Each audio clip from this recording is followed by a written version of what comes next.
ஆந்திராவில் காருக்குள் சிக்கிய சகோதரிகள் உட்பட 4 சிறார் மூச்சு திணறி உயிரிழந்துள்ளனர்.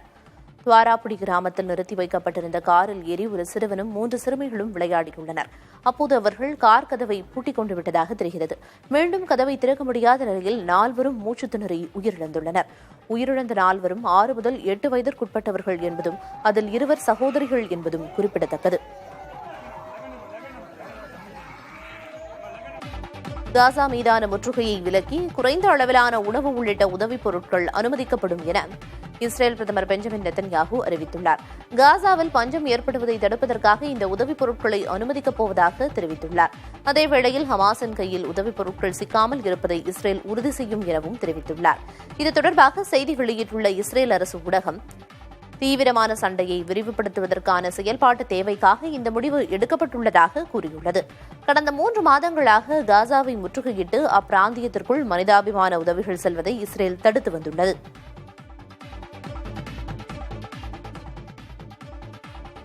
ஆசிய கிரிக்கெட் கவுன்சில் நடத்தும் அனைத்து தொடர்களிலிருந்தும் வெளியேற இந்திய கிரிக்கெட் வாரியம் முடிவு செய்திருப்பதாக தகவல் வெளியாகியுள்ளது. இதன் அடிப்படையில் வளர்ந்து வரும் மகளிருக்கான ஆசிய கோப்பை மற்றும் ஆடவர் ஆசிய கோப்பை தொடர்களிலிருந்து விலகுவதாக இந்திய கிரிக்கெட் வாரியம் ஆசிய கிரிக்கெட் கவுன்சிலிடம் தெரிவித்திருப்பதாக கூறப்படுகிறது. இதன் காரணமாக ஆசிய கோப்பை கிரிக்கெட் தொடரில் இந்திய அணி பங்கேற்காது என்பதால் அத்தொடர் நடைபெறுமா என சந்தேகம் எழுந்துள்ளது. பாகிஸ்தான் உள்துறை அமைச்சர் மொஹ்சின் நக்வியே அந்நாட்டு கிரிக்கெட் வாரியத்தின் தலைவராகவும் ஆசிய கிரிக்கெட் கவுன்சிலின் தலைவராகவும் உள்ள நிலையில் இந்திய கிரிக்கெட் வாரியம் இந்த முடிவை எடுத்துள்ளது. இது பாகிஸ்தான் கிரிக்கெட்டை தனிமைப்படுத்தும் நடவடிக்கைகளின் ஒரு பகுதி என இந்திய கிரிக்கெட் வாரிய வட்டாரங்கள் தெரிவித்துள்ளன. இந்திய திரைப்பட இயக்குநர்கள் பார்வையாளர்களை முட்டாள்களாக நினைப்பதாகவும் தரமற்ற படங்களை இயக்குவதாகவும் இயக்குநர் ராம் கோபால் வர்மா விமர்சித்துள்ளார்.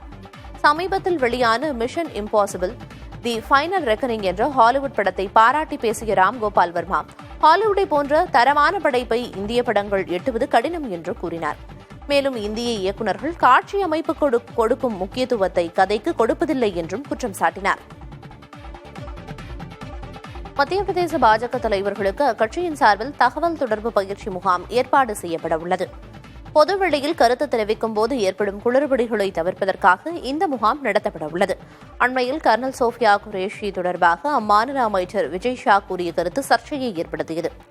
இந்த சூழலில் முகாம் நடைபெறவுள்ள நிலையில் இந்த பயிற்சி முகாம் முன்னரே திட்டமிடப்பட்டது எனவும் வழக்கமான ஒன்று எனவும் அம்மாநில பாஜக விளக்கமளித்துள்ளது. நாட்டில் அரசமைப்பு சட்டமே உயர்வானது என உச்சநீதிமன்ற தலைமை நீதிபதி BR கவாய் தெரிவித்துள்ளார்.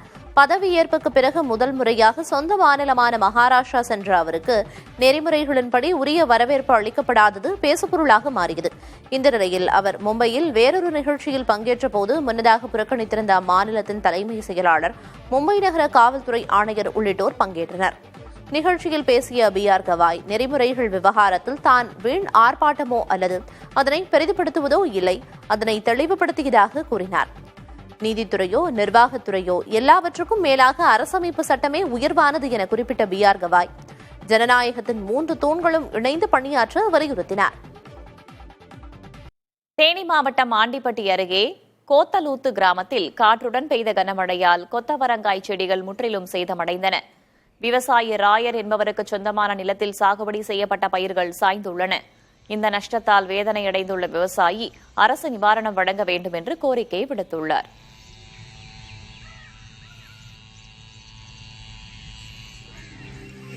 விழுப்புரம் மாவட்டம் காணை கிராமத்தில் நேரடி நெல் கொள்முதல் நிலையத்தில் கொள்முதல் செய்யப்படாமல் இருந்த 2000 நெல் மூட்டைகள் நேற்று இரவு பெய்த திடீர் மழையில் நனைந்து சேதமடைந்தன. 20 நாட்களுக்கு மேலாக கொள்முதல் நடைபெறாததால் விவசாயிகள் தார்பாய் போர்த்தி பாதுகாத்த நெல் மூட்டைகளும் திறந்த வெளியில் குவிந்திருந்த நெல்மணிகளும் மழையில் நாசமாகின. வியாபாரிகள் வராததால் நெல் தேக்கமடைந்துள்ளதாகவும் விரைந்து கொள்முதல் செய்ய நடவடிக்கை எடுக்க வேண்டும் என்றும் விவசாயிகள் கோரிக்கை விடுத்துள்ளனர்.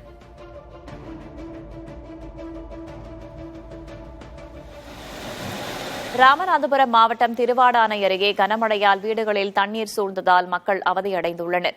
பாரூர், இந்திரா நகர் பகுதியில் திருச்சி ராமேஸ்வரம் தேசிய நெடுஞ்சாலை ஓரமாக உள்ள வீடுகளில் மழை நீர் புகுந்தது.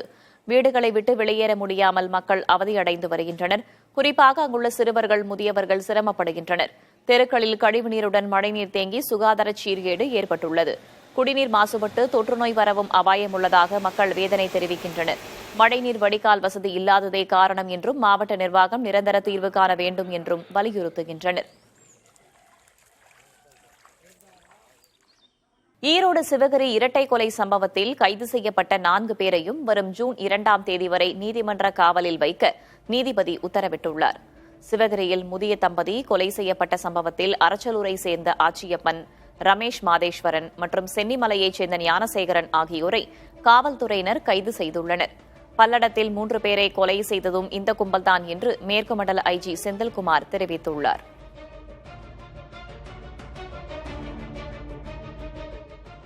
முதல்ல ஆச்சியப்பன் அப்படிங்கிறவர் பிடிச்சதை விசாரிக்கும் பொழுது இந்த குற்றத்தை தன்னுடைய சக குற்றவாளிகள் மாதேஸ்வரன், ரமேஷோட சேர்ந்து பண்ணதாக அவர் ஒப்புக்கிட்டார். மேற்கொண்டு இவரை விசாரித்ததில் இவர்கிட்ட இருந்து இவர் பயன்படுத்தின 2 வீலர், அதே மாதிரி இவர் பயன்படுத்தின வெப்பன், மரக்கட்டை வச்சு அடிச்சிருக்காங்க வெப்பன், அதே மாதிரி இவருடைய கையுறை ஒன்று, உள்ளன் கையுறை சம்பவத்துக்காக வாங்கி வச்சு யூஸ் பண்ணது, இதை சீஸ் பண்ணோம். அதே போல் மாதேஸ்வரன் அவரை பிடிச்சி விசாரிக்கும் பொழுது அவரும் இதை ஒத்துக்கிட்டார். இறந்து போன ராமசாமி அவருடைய செல்ஃபோனு இவருடைய பர்சனிலிருந்து இவங்க வீட்டிலிருந்து சீஸ் பண்ணியிருக்கிறோம். அதே போல் சம்பவ இடத்துல சில கால் பாத தடங்கள் அதெல்லாம் எடுத்துருக்கிறோம். அதையும் இந்த சந்தேக நபர்களுடைய தடங்களோடு ஒப்பிட்டு பார்க்குறதுக்காக அதை எடுத்து ஃபாரன்சிக்கு அந்த ஃபிங்கர் பிரிண்ட் எக்ஸ்பர்ட்ஸுக்கு அனுப்பி அதை ஒப்பிட்டு பார்ப்பதற்கான நடவடிக்கைகளை நாங்கள் எடுத்துக்கிட்டுருக்கிறோம். அதே மாதிரி ரமேஷ் அவரையும் கேட்டு பண்ணிக்கிறோம். அவர் இவங்களோட துணையாக இந்த வழக்குக்கு இந்த சம்பவம் நடப்பதற்கு சுமார் ஒரு 10 நாள் மாதிரி முன்னாடி இந்த ஏரியாவை பார்க்க வந்த போதெல்லாம் கூட வந்திருக்கிறதாக அவர் கன்ஃபஸ் பண்ணியிருக்காரு. இந்த 3 பேரையும் கைது பண்ணி நீதிமன்ற காவலுக்கு அனுப்பியிருக்கிறோம். இந்த கொள்ளையடிக்கப்பட்ட நகைகளை ஆத்தியப்பன் அப்படிங்கிறவர் அவருக்கு தெரிஞ்ச சென்னிமலை பாளையத்தில் இருக்கக்கூடிய ஞானசேகர் அப்படின்னு ஒருத்தர்கிட்ட கொடுத்து அதை உருக்கி தாங்கன்னு கேட்டு வாங்கியிருக்காரு. அவர் உருக்கி கொடுத்துருக்காரு. அவரும் அதை கன்ஃபஸ் பண்ணியிருக்காரு.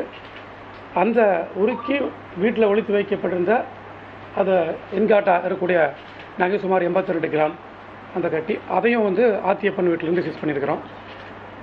இதை உருக்கி கொடுத்த நபர் ஞானசேகர் அவரையும் கைது பண்ணியிருக்கிறோம். இவங்களை மேற்கொண்டு விசாரிக்கும் பொழுது கடந்த ஆண்டு கடைசியில் அவினாசிபாளையம் காவல் நிலையத்தில் 3 பேர் இதே மாதிரி கொலை செய்யப்பட்டாங்க. தெய்வசிகாமணி, அவருடைய மகன் செந்தில்குமார், அதே மாதிரி அவருடைய மனைவி. இந்த 3 பேர் கொலை செய்யப்பட்டு நகைகள் கொள்ளையடிக்கப்பட்ட சம்பவத்திலையும் அதை தாங்கள் தான் பண்ணதாக சொல்லியிருக்கிறாங்க. அதை வழக்கு சிபிசிஐடி விசாரணையில் இருக்குது. அது தொடர்ந்து வழக்கு விசாரணை நடைபெற்று வருகிறது. ஈழத்தமிழர்களுக்கு நீதி கிடைக்க சட்டப்பேரவையில் தீர்மானம் நிறைவேற்றினால் தேர்தலில் ஒரு சீட் கூட கேட்காமல் திமுகவுக்கு ஆதரவளிக்க தயாராக இருப்பதாக தமிழக வாழ்வுரிமை கட்சித் தலைவர் வேல்முருகன் தெரிவித்திருக்கிறார். விழுப்புரம் மாவட்டம் செஞ்சியில் நடைபெற்ற முள்ளிவாய்க்கால் நினைவேந்தல் நிகழ்ச்சியில் பேசிய அவர் முதலமைச்சர் மு க ஸ்டாலினிடம் பல்வேறு கோரிக்கைகளையும் முன்வைத்தார். நீங்க வருகின்ற தேர்தலில் எனக்கு சீட்டு கொடுங்க, எங்க கட்சிக்கு கொடுங்க, கொடுக்காம போங்க. அதை பற்றி வேல்முருகனும் தமிழக வாழ்வுரிமை கட்சியும் கவலை கொள்ளவில்லை. இந்த செஞ்சி மண்ணிலிருந்து முன்னோர்கள் ஆட்சி செய்த இந்த செஞ்சி கோட்டையிலிருந்து செயின்டாக் கோட்டையில் இருக்கிற தமிழ்நாடு முதலமைச்சர் முத்துவேல் கருணாநிதி ஸ்டாலின் அவர்களே, உங்களை கைகூப்பி கேட்கிறேன். நீங்கள் ஆட்சி கட்டில் இருக்கின்ற போது எம் தமிழ் ஈழத்தில் நடந்தது இனப்படுகொலை. ஒரே ஒரு தீர்மானம் நிறைவேற்றினோம். இந்த தீர்மானத்தில் ஒன்று அது, இரண்டாவது ஒரு பொது வாக்கெடுப்பின் ஊடாக தனித்தமிழ் ஈழை அரசை உருவாக்கி தருவதற்கு ஒன்றிய அரசு உரிய முயற்சிகளை, உரிய அழுத்தங்களையும் ஐக்கிய நாடுகள் சபையின் ஊடாக எடுக்க வேண்டும் என்பதை சேருங்கள். திருச்சியில் நடைபெற்று கடற்கரையில் ஈழ உறவுகளை விடுதலை செய்து அவர்கள் விரும்புகிற நாடுகளை அனுப்பி வையுங்கள். இங்கேயும் இருக்கிற அகதி முகாம்களில் இருக்கிற உறவுகள் காலை சென்றால் மாலை வர வேண்டும். இல்லை என்றால் கியூபிராஜி தேடும் எங்கே சென்றால் எதற்காக சென்றால் என்று சந்தேக கண்ணோடு என் வயது வந்த பெண்ணை கூட விசாரணைக்கு அழைக்கும் என்கிற நிலை நிறுத்தப்பட வேண்டும். திருச்சி சிறப்பு முகாம் இழுத்து மூடப்பட வேண்டும். செய்யுங்கள். சாதி வாரி கணக்கெடுப்பு நடத்தி என் தமிழ் சமூகத்திற்கு அனைவருக்கும் உரிய சமூக நிதியை வழங்குங்கள். இப்படி எண்ணற்ற கோரிக்கைகளை உள்ளடக்கிய கோரிக்கை மனுகள் உங்கள் கைகளிலே தந்திருக்கிறேன்.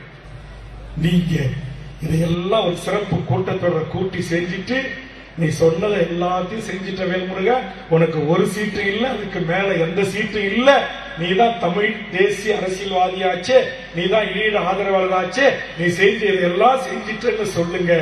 நான் கைகூப்பி நன்றி சொல்லி இந்த தேர்தலில் நிபந்தனையின்றி உங்களை நான் ஆதரிக்க தயாராக இருக்கிறேன்.